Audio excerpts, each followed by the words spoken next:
दाने दानों पे लिखा होता है खाने वालों की नाम। আসসালামু আলাইকুম ফ্রেন্ডস, এখন আমি ব্রয়লার মুরগির চিকেন কষা বানাবো। আমরা সবাই চিকেন কষা খেতে তো পছন্দ করি, কিন্তু ব্রয়লার মুরগি খেতে কেউই পছন্দ করি না।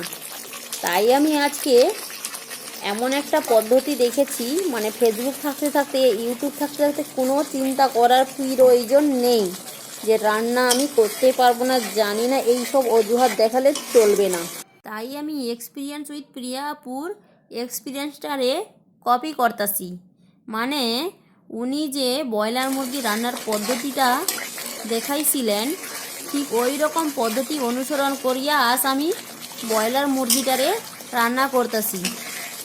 সবাই বলে ব্রয়লার মুরগি গাদা মাংস খাবো নি, কিন্তু যাদেরকে গাদা মাংস খাইতে পছন্দ হয় না তারাও এই এক্সপিরিয়েন্স উইথ প্রিয়া আপুর পদ্ধতিটা অনুসরণ করে যদি রান্না করো, সত্যি বলছি একটা পিস মাংস ছাড়তে ইচ্ছা হবে না। এই দেখো মশলাটারে এমন পাকাইছি না, তা নানা দাদারে সবাইরা ভুলাই গেছে।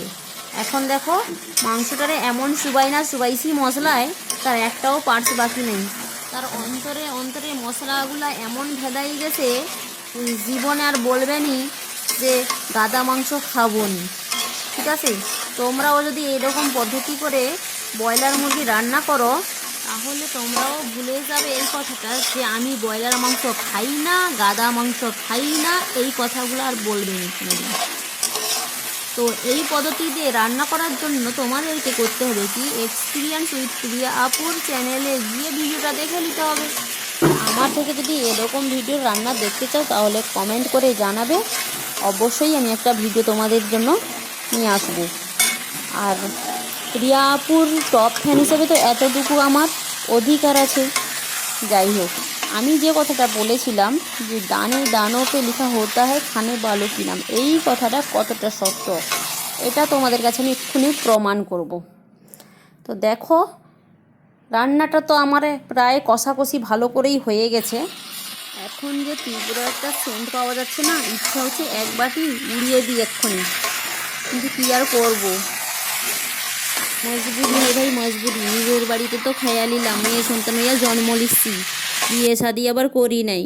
পরের বাড়িতে যাইয়া যদি এইসব অভ্যেসটা বাইর হয় তাইলে কি মোরে ছাড়বে? মোরে তো মেডেল দিবে, সাথে মোর বাপ মারও মান সম্মান চার করাইয়া ছাড়বে।